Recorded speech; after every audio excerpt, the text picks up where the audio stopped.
Hi, today I will tell you the 10 laws that you need to obey when you're starting inbound marketing.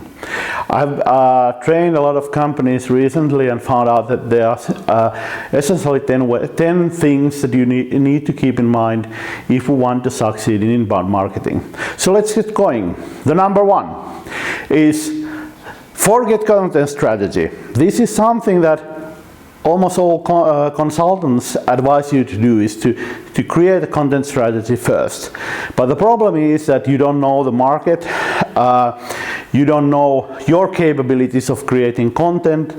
So the content strategy way is a good way to start if you are outsourcing your content production to somewhere else and where you have professionals doing the content.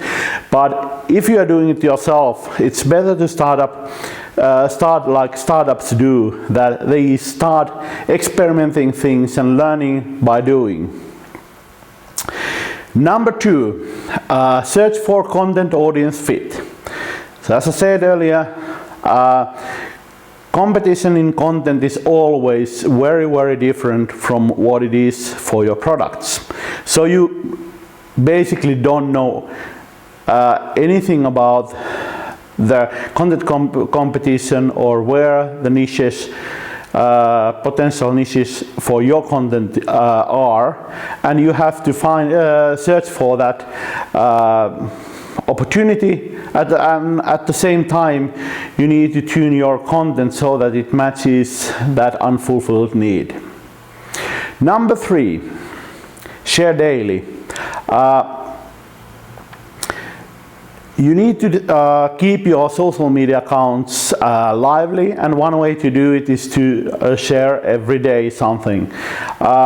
It's good to do it in following 4-1-1 principle, meaning that 4 parts of your content is someone else's content that you are sharing, or like I said, it's curated content. You find it on someone else and you share it to your followers.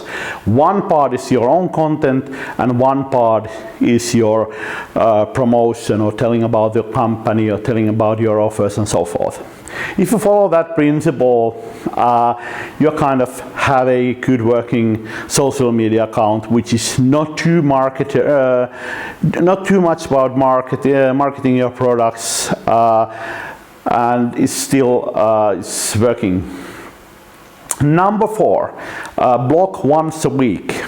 I found out that from all the companies that participate in my trainings, or our customers and so forth, that the best routine for content production is to go out, try to go out with a new blog post once a week.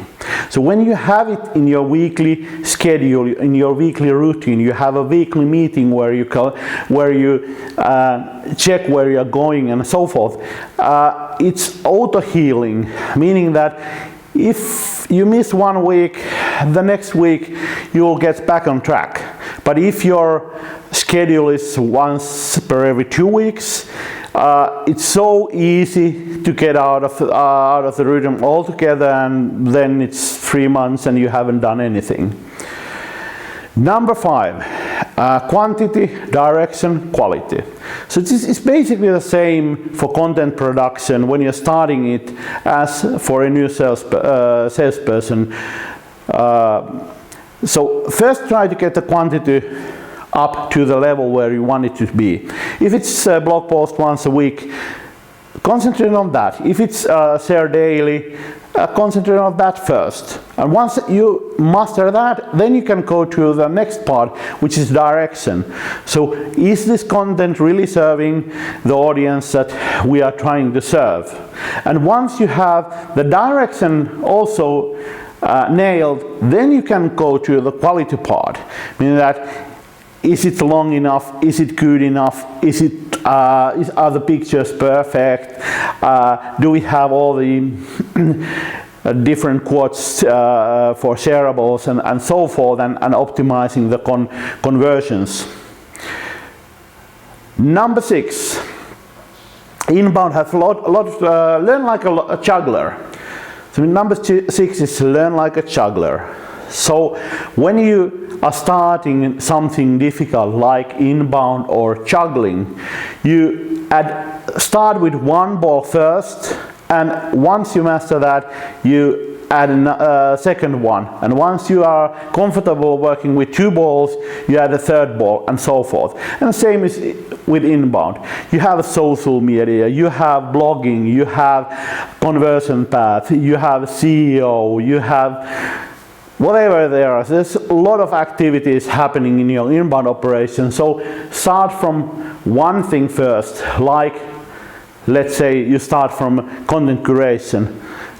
Go to the next one once you are comfortable doing the content curation every day. Or if you start from the blogging, once you are comfortable doing the blogging part of the operation, then expand to the next one.